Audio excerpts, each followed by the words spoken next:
রোজা আছেন সবাই? আচ্ছা, এই তেঁতুল তো আপনার হয়ে গেছে, এটা তো আপনার টেম্পার শেষ যেটা, হ্যাঁ বুঝেন নাই? এটা তো পরিত্যক্ত তেঁতুল, এটা আর কি কি দিচ্ছেন এটার মধ্যে?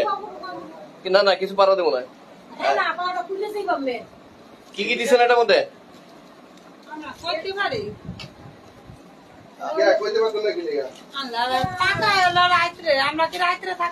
পাক করে কে? পাক করে এই বাচ্চাদের এই খাবারগুলি তৈরি করতেছেন আপনাদের কই ল্যাব কই?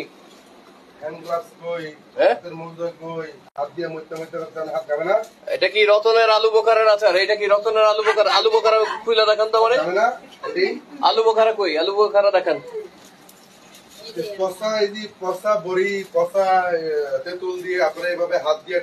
এই আলু বোখারা দেখান, এখানে আলু বোখারা কোথায়?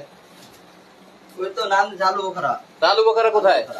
আপনারা দেখতে পাচ্ছেন, এখানে দেখেন কি নোংরা পরিবেশে তারা পচা তেঁতুল দিয়ে এবং পচা বড়ি দিয়ে দেখেন কিভাবে হাত দিয়ে তারা এই ঘরের বাতি জ্বালান, এবার রুমের বাতি জ্বালান। লোকেশন হচ্ছে কেরানীগঞ্জ বাংলা। আর বাড়ির নাম কি?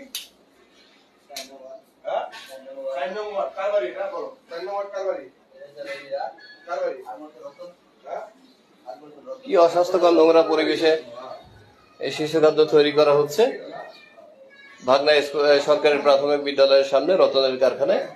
এটা রতন সাহেবের নিজের বাড়ি। আপনারা যদি একটু পরিবেশের দিকে তাকান তাহলে অবশ্যই আটকে উঠবেন। গা শিউরে ওঠার মতো অবস্থান। উপরে যা দেখতে পাচ্ছেন তাতে মনে হচ্ছে যে একটা অস্বাস্থ্যকর নোংরা পরিবেশে পরিত্যক্ত যে সমস্ত বড়ই সহ অন্যান্য কাঁচামাল রয়েছে সেগুলি অবশ্যই মেয়াদ উত্তীর্ণ। এই সমস্ত মেয়াদ উত্তীর্ণ প্রোডাক্টের সাথে তারা কৃত্রিম রং ফ্লেভার মিশিয়ে এ ধরনের শিশু খাদ্য তৈরি করে আসছেন সেই বছরের পর বছর ধরে।